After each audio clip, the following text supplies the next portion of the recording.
नमस्कार जय जगन्नाथ शुभ सकाळ। आज हूँ सेप्टेम्बर 19 तारिख शुक्रवार। आज प्रथम खबर अमेरिका कमाइब 25% टारिफ। भारतर मुख्य आर्थिक परामर्शदाता अनंत नागेश्वरन कहते अमेरिका भारत उपर लगाइथिबा टारिफ को खूब शीघ्र कम दिन मध्य 25% कमाइब।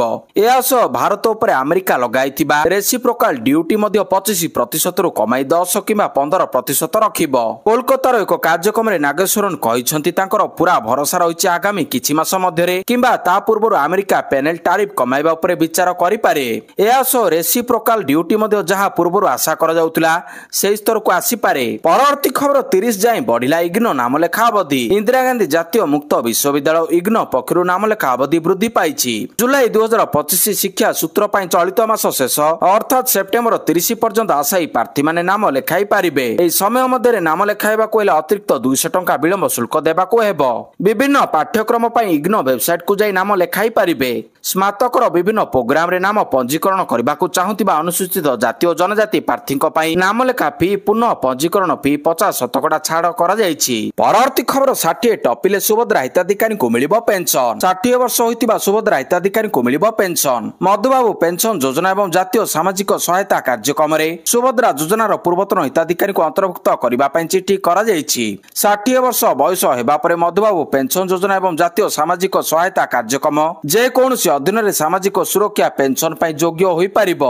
सुभद्रा योजनार पूर्वतन हिताधिकारी सीधासलख मधुबाबू पेंशन योजना एवं जातीय सामाजिक सहायता कार्यक्रम रे आसीबे नाही। सेमाने 60 वर्ष पर आवेदन करबाकू पड़िबो। प्रथमे वयस्क दुर्बल अपेक्षा तालिका थिबा लोकन को अधिक प्राथमिकता मिलिबो। एने सामाजिक सुरक्षा सशक्तिकरण विभाग पक्षरु चिठी जारी होईछि। परवर्ती खबर ग्रेजुएट बेकारी को मासिक भत्ता। निर्वाचन आसिला बेकारी को कथा सरकार को मने पड़िला। दीर्घ 5 वर्ष सरकार रहिबा भितरे प्रतिटी सरकार बेकार युवक युवती को प्रताड़ित करथिबा बेले निर्वाचन आसिले भोट राजनीति को ओलाई बेकारी पई कुंभीर कांदना कांदंती। एही क्रम रे बिहार रे विधानसभा निर्वाचन हेबाकू जाउथिबा बेले नीतीश सरकार राज्यर लक्ष लक्ष बेकार युवक युवती को प्रलोभित करिबा पई एक भत्ता घोषणा करछंती। एही क्रम रे बिहार रे विधानसभा निर्वाचन हेबाकू जाउथिबा बेले नीतीश सरकार राज्यर लक्ष लक्ष बेकार युवक युवती मानकू प्रलोभित करिबाकू एक भत्ता घोषणा करछंती। नीतीश को घोषणा मुताबिक राज्यर 20 रु 25 वर्ष मध्य थिबा ग्रेजुएट बेकारी मानकू सरकार मासिक 1000 टंका प्रदान करिवे। एही भत्ता सर्वाधिक 2 वर्ष पर्यंत प्रदान करा जिवो।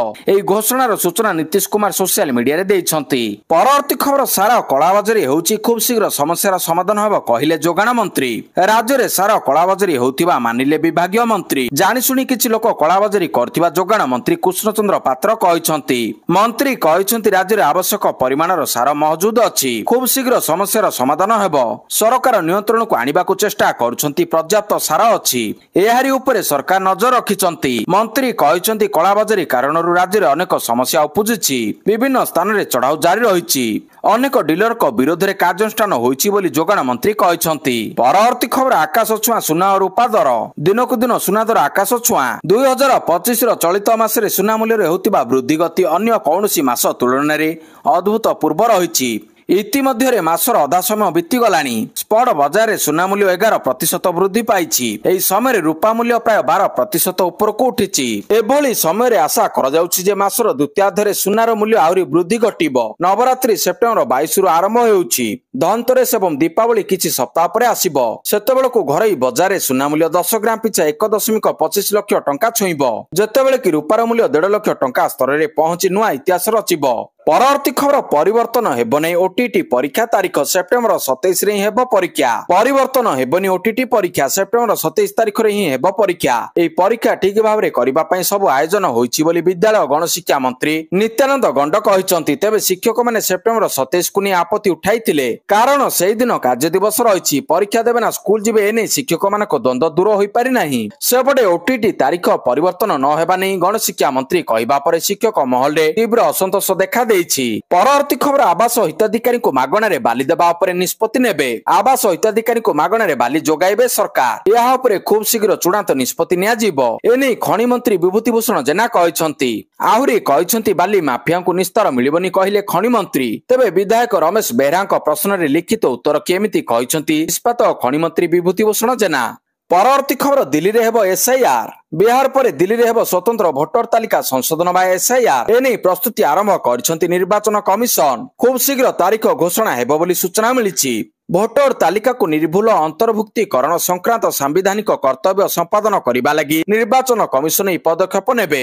ଦିଲ୍ଲୀ ମୁଖ୍ୟ ନିର୍ବାଚନ ଅଧିକାରୀ କହିଛନ୍ତି 2002 ଭୋଟର ତାଲିକାରେ ଯେଉଁମାନଙ୍କର ନାମ ସ୍ଥାନିତ ହୋଇନାହିଁ ସେମାନେ ଉପଯୁକ୍ତ ପରିଚୟ ପ୍ରମାଣପତ୍ର ଦାଖଲ କରି ଭୋଟର ତାଲିକାରେ ନାମ ଅନ୍ତର୍ଭୁକ୍ତ କରାଇ ପାରିବେ। ପରବର୍ତ୍ତୀ ଖବର ବିଶ୍ୱ ଆଥଲେଟିକ୍ସ ଚାମ୍ପିୟନସିପରେ ନିରଜଙ୍କ ପ୍ରଦର୍ଶନ ଫିକା, ଚତୁର୍ଥ ସ୍ଥାନରେ ଚମକିଲେ ସଚିନ। ଅଲିମ୍ପିକ ସ୍ୱର୍ଣ୍ଣ ପଦକ ବିଜେତା ଭାରତର ଜାଭଲିନ୍ ଥ୍ରୋର ନିରଜ ଚୋପ୍ରା ବିଶ୍ୱ ଆଥଲେଟିକ୍ସ ଚାମ୍ପିୟନସିପରେ ଖରାପ ପ୍ରଦର୍ଶନ କରି ଟୁର୍ଣ୍ଣାମେଣ୍ଟରୁ ବାଦ୍ ପଡ଼ିଛନ୍ତି। ଜାପାନର ଟୋକିଓରେ ନିରଜଙ୍କ ପ୍ରଦର୍ଶନ ବହୁତ ଖରାପ ରହିଛି। ବିଶ୍ୱ ଚାମ୍ପିୟନସିପ ଫାଇନାଲରେ ମାତ୍ର 84.03 ମିଟର ଥ୍ରୋ କରିପାରିଛନ୍ତି ନିରଜ ଚୋପ୍ରା।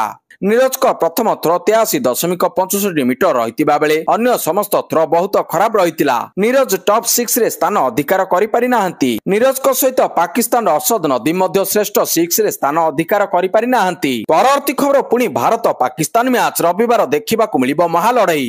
ଏସିଆ କପରେ ପାକିସ୍ତାନ ୟୁଏଇ 41 ରନରେ ହରାଇ ସୁପର 4 ପାଇଁ କ୍ୱାଲିଫାଏ କରିଛି। ଆଉ ଏଥିପାଇଁ ଟିମ୍ ଇଣ୍ଡିଆ ଏବଂ ପାକିସ୍ତାନ ଗ୍ରୁପ ଏରୁ ସୁପର 4 ପାଇଁ ଯୋଗ୍ୟତା ଅର୍ଜନ କରିଛନ୍ତି। ଭାରତ ଏବଂ ପାକିସ୍ତାନ ମଧ୍ୟରେ ପୁଣି ଆଉ ଏକ ମୁକାବିଲା ରବିବାର ହେବା ନିଶ୍ଚିତ ହୋଇଛି। ବୁଧବାର ପାକିସ୍ତାନ ଏବଂ ୟୁଏଇ ମଧ୍ୟରେ ଖେଳାଯାଇଥିବା ଏସିଆ କପର 10ମ ମ୍ୟାଚରେ ପାକିସ୍ତାନ 41 ରନରେ ବିଜୟୀ ହୋଇଛି। ଏହି ମ୍ୟାଚରେ ଟସ୍ ଜିତି ୟୁଏଇ ବୋଲିଂ ନିଷ୍ପତ୍ତି ନେଇଥିଲା। ପାକିସ୍ତାନ ଟିମ୍ ପ୍ରଥମେ ବ୍ୟାଟିଂ କରି 144 ରନ୍ କରିଥିଲା, ହେଲେ ୟୁଏଇ ମାତ୍ର 105 ରନ୍ କରି ଅଲ୍ ଆଉଟ୍ ହୋଇଯାଇଥିଲା। ଏହି ବିଜୟ ସହିତ ପାକିସ୍ତାନ ସୁପର 4 ପାଇଁ ଯୋଗ୍ୟତା ଅର୍ଜନ କରିଛି। ପରବର୍ତ୍ତୀ ଖବର ଏସ୍ଏଚଜି ଆକାଉଣ୍ଟକୁ ଫେରିବ ଟଙ୍କା। 1,63,757 ସ୍ୱୟଂ ସହାୟକ ଗୋଷ୍ଠୀଙ୍କ ଆକାଉଣ୍ଟକୁ ବ୍ୟାଙ୍କ ଋଣ ଫେରସ୍ତ ବାବଦକୁ 110,97,58,860 ଟଙ୍କା ଆର୍ଥିକ ଅନୁଦାନ ପ୍ରେରଣ କରାଯିବା ସହ ମିଶନ ଶକ୍ତି ବିଭାଗ ସହ 4ଟି ବୁଝାମଣା ପତ୍ର ସ୍ୱାକ୍ଷର ସ୍ୱୟଂ ସହାୟକ ଗୋଷ୍ଠୀ ଉଦ୍ୟୋଗକୁ ଆହୁରି ପ୍ରୋତ୍ସାହନ ଯୋଗାଇବ ବୋଲି ମିଶନ ଶକ୍ତି ବୁଝାମଣା ପତ୍ର ସ୍ୱାକ୍ଷର କାର୍ଯ୍ୟକ୍ରମରେ ମତ ପ୍ରକାଶ କରିଛନ୍ତି। ଏହି ବୁଝାମଣା ପତ୍ର ସ୍ୱାକ୍ଷର କାର୍ଯ୍ୟକ୍ରମରେ ଉପମୁଖ୍ୟମନ୍ତ୍ରୀ ଶ୍ରୀମତୀ ପରିଡା ମୁଖ୍ୟ ଅତିଥି ଭାବରେ ଯୋଗଦେଇ କହିଛନ୍ତି, ମାନ୍ୟବର ମୁଖ୍ୟମନ୍ତ୍ରୀ ଶ୍ରୀ ମୋହନ ଚରଣ ମାଝୀଙ୍କ ଦିଗ୍ଦର୍ଶନରେ ତୃଣମୂଳ ସ୍ତରରେ ମହିଳା ନେତୃତ୍ୱାଧୀନ ଉଦ୍ୟୋଗ ସୃଷ୍ଟି କରିବା ପାଇଁ ମିଶନ ଶକ୍ତି ବିଭାଗ ସମସ୍ତ ପ୍ରକାର ପଦକ୍ଷେପ ନେଉଛନ୍ତି। ପରବର୍ତ୍ତୀ ଖବର ସୁଶୀଳା କାର୍କିଙ୍କ ସହ କଥା ହେଲେ ମୋଦି। ପ୍ରଧାନମନ୍ତ୍ରୀ ନରେନ୍ଦ୍ର ମୋଦି ନେପାଳର ଅନ୍ତରୀଣ ପ୍ରଧାନମନ୍ତ୍ରୀ ସୁଶୀଳା କାର୍କିଙ୍କ ସହ ଫୋନ ଯୋଗେ କଥା ହୋଇଛନ୍ତି। ପ୍ରଧାନମନ୍ତ୍ରୀ ମୋଦି ତାଙ୍କ ସୋସିଆଲ ମିଡିଆ ଆକାଉଣ୍ଟ ମାଧ୍ୟମରେ ଏହି ସୂଚନା ସେୟାର କରିଛନ୍ତି। ହିଂସାତ୍ମକ ପ୍ରତିବାଦ ସମୟରେ ପ୍ରାଣହାନୀ ପାଇଁ ସେ ଗଭୀର ସମବେଦନା ପ୍ରକାଶ କରିଛନ୍ତି। ଏହା ସହିତ ନେପାଳର ରାଷ୍ଟ୍ରୀୟ ଦିବସ ଅବସରରେ ସୁଶୀଳା କାର୍କି ଏବଂ ନେପାଳର ବାସିନ୍ଦାଙ୍କୁ ନିଜର ଶୁଭକାମନା ଜଣାଇଛନ୍ତି। ତେବେ ଏହା ପୂର୍ବରୁ ମଣିପୁର ଇମ୍ଫାଲରେ ଏକ ସାଧାରଣ ସଭାକୁ ସମ୍ବୋଧିତ କରି ପ୍ରଧାନମନ୍ତ୍ରୀ ମୋଦି ସୁଶୀଳା କାର୍କିଙ୍କୁ ନେପାଳର ଅନ୍ତରୀଣ ପ୍ରଧାନମନ୍ତ୍ରୀ ଭାବରେ ଶପଥ ନେବା ପରେ ଅଭିନନ୍ଦନ ଜଣାଇଥିଲେ ଏବଂ ତାଙ୍କୁ ମହିଳା ସଶକ୍ତିକରଣର ଏକ ଉଜ୍ଜଳ ଉଦାହରଣ ବୋଲି କହିଛନ୍ତି। ଭାରତ ସର୍ବଦା ଏହାର ପଡୋଶୀମାନଙ୍କ ସହିତ ଦୃଢ ଭାବରେ ଠିଆ ହୋଇଛି। ପରବର୍ତ୍ତୀ ଖବର 2023ରେ ଭୋଟ ଡିଲିଟ୍ କରିବାର ବିଫଳ ପ୍ରୟାସ ଥିଲା ରାହୁଲ ଗାନ୍ଧୀଙ୍କ ଅଭିଯୋଗର ଜବାବ ରଖିଲେ ନିର୍ବାଚନ କମିଶନ। କଂଗ୍ରେସ ନେତା ରାହୁଲ ଗାନ୍ଧୀଙ୍କ ନିର୍ବାଚନ କମିଶନଙ୍କ ବିରୋଧରେ ଭୋଟ ଡିଲିଟ୍ କରିବା ନେଇ ଗମ୍ଭୀର ଅଭିଯୋଗ ଆଣିଛନ୍ତି। ନିର୍ବାଚନ କମିଶନ ଏବେ ଏହି ଅଭିଯୋଗ ଗୁଡିକ ଉପରେ ଏକ ବିବୃତ୍ତି ଜାରି କରିଛନ୍ତି। ରାହୁଲ ଗାନ୍ଧୀଙ୍କ ଅଭିଯୋଗର ସମାଧାନ ପାଇଁ ନିର୍ବାଚନ କମିଶନ ଏକ ସାମ୍ବାଦିକ ସମ୍ମିଳନୀ କରିବାର କାର୍ଯ୍ୟକ୍ରମ ରଖିଛନ୍ତି। ଏହି ସାମ୍ବାଦିକ ସମ୍ମିଳନୀ ମାଧ୍ୟମରେ ନିର୍ବାଚନ କମିଶନ ରାହୁଲଙ୍କ ଅଭିଯୋଗର ପ୍ରତିବାଦ କରିବେ। ରାହୁଲ ଗାନ୍ଧୀଙ୍କ ଅଭିଯୋଗ ସମ୍ପର୍କରେ ନିର୍ବାଚନ କମିଶନ କହିଛନ୍ତି, ମୁଖ୍ୟ ନିର୍ବାଚନ କମିଶନର ଜ୍ଞାନେଶ କୁମାରଙ୍କ ବିରୋଧରେ ସମସ୍ତ ଅଭିଯୋଗ ମିଥ୍ୟା ଏବଂ ଭିତ୍ତିହୀନ। ପରବର୍ତ୍ତୀ ଖବର ଅନୁପ୍ରବେଶକାରୀ ବଞ୍ଚାଅ ଯାତ୍ରା କରୁଛନ୍ତି ରାହୁଲ। କେନ୍ଦ୍ରୀୟ ଗୃହମନ୍ତ୍ରୀ ଅମିତ ଶାହ ଗୁରୁବାର 18 ସେପ୍ଟେମ୍ବର 2025 ଦିନ ଭୋଟ ଚୋରି ଅଭିଯୋଗକୁ ନେଇ କଂଗ୍ରେସ ନେତା ରାହୁଲ ଗାନ୍ଧୀଙ୍କୁ ଟାର୍ଗେଟ କରିଛନ୍ତି। ସେ ରାହୁଲଙ୍କ ଭୋଟର ଅଧିକାର ଯାତ୍ରାକୁ ଅନୁପ୍ରବେଶକାରୀ ବଞ୍ଚାଅ ଯାତ୍ରା ବୋଲି ଅଭିହିତ କରିଛନ୍ତି। ବିହାର ରୋହତାସରେ କର୍ମୀଙ୍କୁ ସମ୍ବୋଧିତ କରି ସେ କହିଛନ୍ତି ଯେ କଂଗ୍ରେସ ପାର୍ଟି ବିକାଶ ପ୍ରସଙ୍ଗକୁ ଅଣଦେଖା କରି ବାଂଲାଦେଶରୁ ଆସୁଥିବା ଅବୈଧ ଅନୁପ୍ରବେଶକାରୀଙ୍କୁ ସୁରକ୍ଷା ଦେବାରେ ଲାଗିଛି। ଶାହା କହିଛନ୍ତି କଂଗ୍ରେସ ପ୍ରତିଥର ମିଥ୍ୟା ବିଜ୍ଞାନ ପ୍ରଚାର କରେ।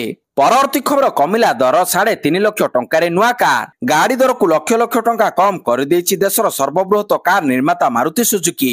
ମାରୁତି ସୁଜୁକି ଏହାର କାର୍ ଗୁଡିକର ମୂଲ୍ୟ ହ୍ରାସ ଘୋଷଣା କରିଛି। କମ୍ପାନୀ ଘୋଷଣା କରିଛି ଯେ ମାରୁତି ୱାଗନ R ଠାରୁ ଆରମ୍ଭ କରି ଅଲ୍ଟୋ ଏବଂ ଇଗ୍ନିସ୍ ଭଳି ଛୋଟ କାର୍ ଗୁଡିକର ମୂଲ୍ୟ 1.29 ଲକ୍ଷ ଟଙ୍କା ପର୍ଯ୍ୟନ୍ତ ହ୍ରାସ କରାଯାଇଛି। କାର୍ ର ମୂଲ୍ୟରେ ଏହି ହ୍ରାସ ସେପ୍ଟେମ୍ବର 22 ତାରିଖରୁ ଲାଗୁ ହେବ। ମାରୁତି ସୁଜୁକି ଦ୍ୱାରା ଜାରି ଏକ ସରକାରୀ ବିବୃତ୍ତିରେ କୁହାଯାଇଛି, ସାମ୍ପ୍ରତିକ ସାମଗ୍ରୀ ଏବଂ ସେବା ଟିକସ GST ର ଲାଭ ସିଧାସଳଖ ଗ୍ରାହକମାନଙ୍କୁ ଦିଆଯିବ। ପରବର୍ତ୍ତୀ ଖବର ରତ୍ନଭଣ୍ଡାର ସ୍ଥାନାନ୍ତରିତ ପରେ ଗଣତି ମଣତି ଧାଡି ଦର୍ଶନରେ ହେବ ଟ୍ରାଏଲ ରନ୍ କହିଲେ ଆଇନ ମନ୍ତ୍ରୀ। ରତ୍ନଭଣ୍ଡାର ସ୍ଥାନାନ୍ତରିତ ପରେ ହେବ ଗଣତି ମଣତି।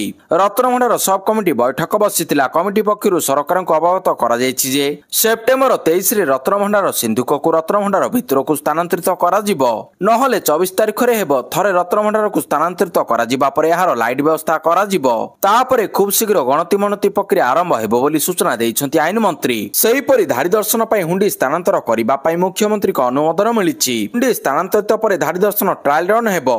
एथिरे सुविधा असुविधा को अनुध्यान कर स्थायी धाड़ी दर्शन पर व्यवस्था कराजिबो बोली आईन मंत्री पृथ्वीराज हरिचंदन कहिसंती। परवर्ती खबर 17 मासरे विज्ञापन रे खर्च होईछि 135.85 कोटी। गत 17 मास मध्य ओडिशावासी विभिन्न कल्याणकारी योजनार प्रचार और प्रसार ପାଇଁ मोट 135.85 कोटी टंका खर्च होइतिबा नै मुख्यमंत्री मोहन माझी गुरुवार दिन विधानसभा रे सूचना दैछंती। एबे कांग्रेस विधायक तारा प्रसाद बाहिनीपति गत 3 वर्ष मध्य राज्य सरकार को विभिन्न कल्याणकारी योजनार प्रचार और प्रसार खर्च सहित इलेक्ट्रोनिक्स गणमाध्यम संस्था विषय सूचना मागिथिले, जहाकु नै मुख्यमंत्री स्पष्टीकरण देथिबा रिपोर्ट जणा पड़िछि। परवर्ती खबर पार्वण ऋतु ପାଇଁ स्वतंत्र ट्रेन आरामदायक यात्रा अभिज्ञता सुनिश्चित करबा एवं पार्वण ऋतु यात्री को अतिरिक्त भिड़ परिचालना करबा ପାଇଁ भारतीय रेलवे निर्मलित कार्यसूची अनुसार साप्ताहिक स्वतंत्र ट्रेन गुड़िक परिचालना करिबो। झांसीपुरी झांसी साप्ताहिक स्वतंत्र ट्रेन झांसीपुरी साप्ताहिक स्वतंत्र एक्सप्रेस 28/11/2025 पर्यंत प्रति शुक्रवार दिन 11:55 घंटारू झांसी छाड़िबो। ट्रेन नंबर 01930 पुरी झांसी साप्ताहिक स्वतंत्र ट्रेन 29/11/2025 पर्यंत प्रति शनिवार दिन 23 घंटा 45 घंटे पुरी छाड़िबो। परवर्ती खबर जोगी सरकार को बड़ एक्शन दिशा पाटनी घर गुलीमाड़ करथिबा 2 संदिग्ध एनकाउंटर मृत। उत्तर प्रदेश बरेली रे अभिनेत्री दिशा पट्टानी घर उपर को गुलीमाड़ घटना रे Uttar Pradesh special task force STF बड़ कार्यानुष्ठान ग्रहण करिछि। एही मामलाରେ उभय अभियुक्तों को चिन्हट करा जायछि। अभियुक्तों नाम रविंद्र एवं अरुण बोली जणा पड़िछि। तेबे UP special task force STF Noida unit एवं दिल्ली क्राइम ब्रांच मिलित ऑपरेशन फल गाजियाबाद टेक्नो सिटी एक एनकाउंटर होइतिला। एही एनकाउंटर उभय संदिग्ध गुरुतर आहत होई हॉस्पिटल रे भर्ती होइतिले। परवर्ती खबर वेंटिलेटर रु बाहरिले अभिजित पार्वण पूर्व संगीत प्रेमी खुशी खबर लक्ष लक्ष लोकों प्रार्थना शुणिछंती भगवान। वेंटिलेटर रु बाहर को आसिले अभिजित मजुमदार। आईसीयू बेड रे चलिछि दादा चिकित्सा। पूर्व दादा स्वास्थ्य अवस्था संकटापन्न रहितिबा बेले एबे सेथिरु सुधार आसिछि। हॉस्पिटल रे चिकित्साधीन अवस्था रे अछंती ओडिया संगीत जगतर मेलोडी किंग तथा मनोरंजन दुनियार लोकप्रिय संगीत निर्देशक अभिजित मजुमदार। धीरे धीरे तांकर स्वास्थ्य अवस्था सुधार आसुछि। परवर्ती खबर महानदी तळमुंडरे निर्माण हब 17 कोटी बंध 44 बैरेज। महानदी तळमुंडरे निर्माण हेबाकु जाउछि 17 कोटी बंध 15 कोटी अंतनदी जलाशय प्रकल्प एवं 44 बैरेज। एथिपई पदक्षेप ग्रहण करिसंती केंद्र सरकार। विधानसभा रे विधायक प्रशांत बेहेरांक अणतारका प्रश्नर उत्तर रे तथ्य देइछंती मुख्यमंत्री मोहन चरण माझी। विधायक प्रशांत बेहेरा प्रश्न करिथिले उपरमुंडरे छत्तीसगढ़ बैरेज जोगु तळमुंडरे जल संकट सृष्टि हेउछि। प्रतिकार पई सरकार केउ पदक्षेप नेउछंती जार उत्तर रखिछंती मुख्यमंत्री मोहन चरण माझी। परवर्ती खबर इस्तीफा देले मिलिबो हेलिकॉप्टर। नेपालर तत्कालीन प्रधानमंत्री निकट रे शर्त रखिथिले सेना मुख्य। नेपाल रे जेनजी को विरोध रे प्रदर्शन ठंडा पड़िछि। पुलिस सरकार को हाथरू क्षमता जाइछि। या भितर एक चांचल्यकर तथ्य सामना को आसिछि। जो समय जेनजी जोरदार विक्षोभ करथिले से समय जीवन बचाइबाकू सेनार सहायता लोडिथिले पूर्वतन प्रधानमंत्री केपी शर्मा ओली। घर बाहरिबा पई सेना मुख्य को फोन करी हेलिकॉप्टर मागिथिले। आउ या परे सेना मुख्य अशोक राज तांको निकट रे एक शर्त रखिथिले ओ केपी को कहिथिले इस्तीफा बदल रे मिलिबो हेलिकॉप्टर। नेपालर स्थानीय मीडिया उकेरे रे खबर प्रसारण पर चर्चा साउंडुछि। परवर्ती खबर यूनेस्कोर विश्व ऐतिह्य स्थली संभाव्य तालिका रे सामिल है भारतर 7टी प्राकृतिक स्थली। यूनेस्कोर विश्व ऐतिह्य स्थली संभाव्य तालिका रे भारतर 7टी नूतन प्राकृतिक स्थली को सामिल करा जायछि। एथि सहित यूनेस्कोर ई तालिका रे भारतीय ऐतिह्य स्थलीर संख्या 62 रु 69 को वृद्धि पाइछि। ए 7टी ऐतिह्य स्थली सामिल हेबा सह भारत मोट 59टी सांस्कृतिक 17टी प्राकृतिक और 3टी विविध ऐतिह्य स्थली संभाव्य तालिका रे अंतर्भुक्त होइछि। नूतन भाव यूनेस्कोर संभाव्य ऐतिह्य स्थली तालिका रे सामिल होतिबा स्थान गुड़िक मध्य पंचगिन डेकान ट्राप महाबलेश्वर महाराष्ट्र कर्णाटकर सेंट मेरी द्वीपपुंजर भौगोलिक ऐतिह्य रहिछि।